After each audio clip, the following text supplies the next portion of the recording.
Angel Reese says her rent is $8,000 and her WNBA salary doesn't even cover her bills. She essentially stated that hating pays. The reality is that attention pays, and attention is currency when it comes to working with brands. One thing you can't knock Angel Reese for is understanding that attention pays. Angel Reese's contract with the Chicago Sky has come to light, revealing shocking details that have fans going wild.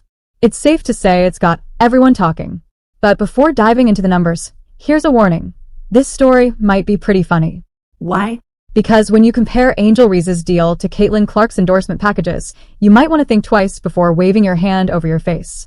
Reese is playing checkers while Clark is out here playing 4D chess. First, let's talk about Reese's deal with the Chicago Sky. In 2025, her pay will see a slight bump to $74,909. Her 4-year deal is worth $324,383, which averages out to about $81,096 annually. In the world of professional sports, that's basically pocket change. You could probably make more hustling sneakers on StockX. What's more telling is the final year of Reese's contract. It's a team option. This means she must perform exceptionally well if she wants to stick around. No pressure, right? While Reese is grinding on the court, Caitlin Clark is sitting on an 8-year, $28 million Nike deal. Clark hasn't even hit her full marketing potential yet. By the time Reese gets her next deal, Clark could be the face of every major sports brand on the planet.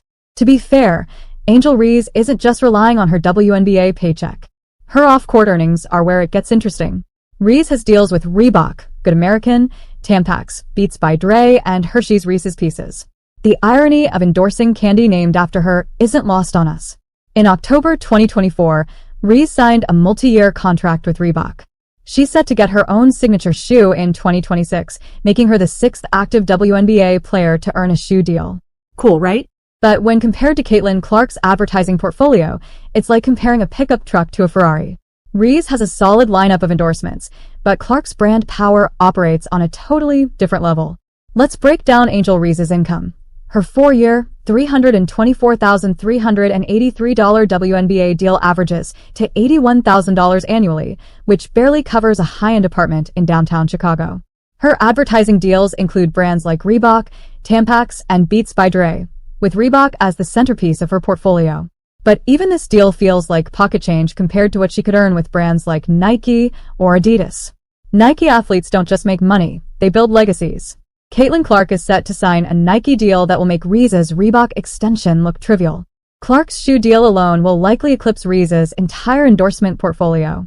While Reese brought in over $1 million annually in college through nil deals, her professional deals fall short of reflecting her star power.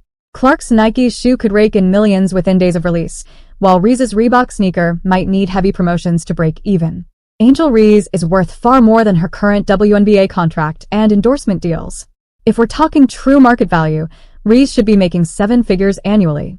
In the end, while Reese is hustling to maximize her potential, Nike's slow rollout of a Caitlin Clark signature shoe feels like a missed opportunity, not for Reese, but for Clark herself. Of athletes like Angel Reese, Aya Wilson, and others. But in doing so, they're failing to recognize that Clark is the biggest draw in women's basketball right now, leaving Reese to pick up the crumbs of the system.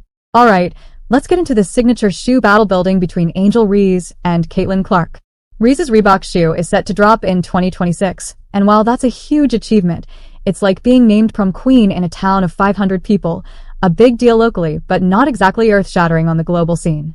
And honestly, let's talk about Reebok. Sure, they've got history. We all remember Allen Iverson's The Question and the Answer series, absolute classics. But let's be real. When's the last time you saw anyone lining up outside a store for a Reebok drop? Probably back when dial-up internet was still a thing.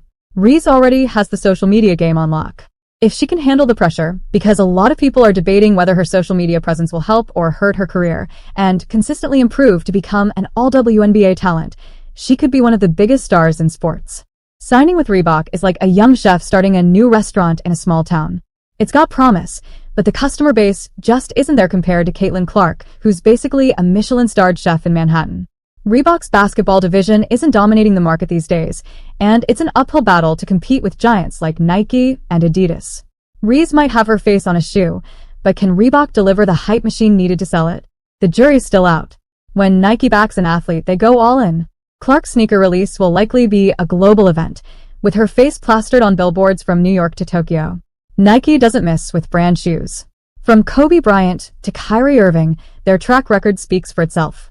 While Reese's Reebok release might be decent, Clark's Nike shoe will probably fly off the shelves before the stock even hits the floor.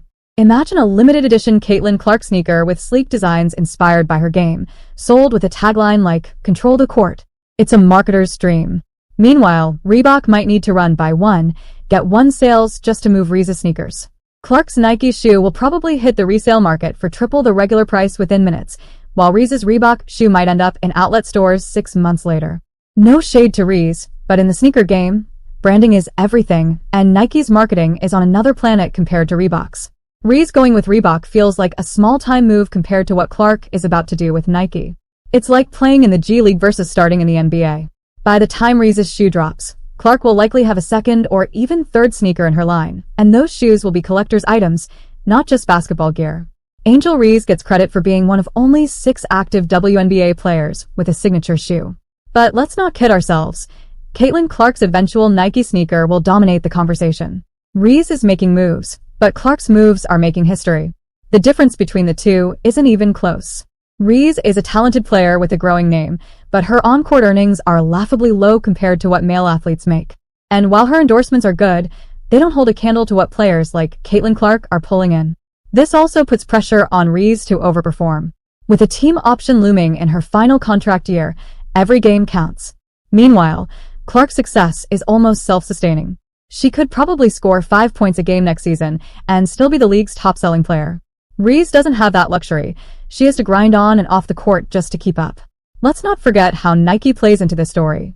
Their hesitation to go all in on Clark early on might be one of the dumbest moves in sports marketing history.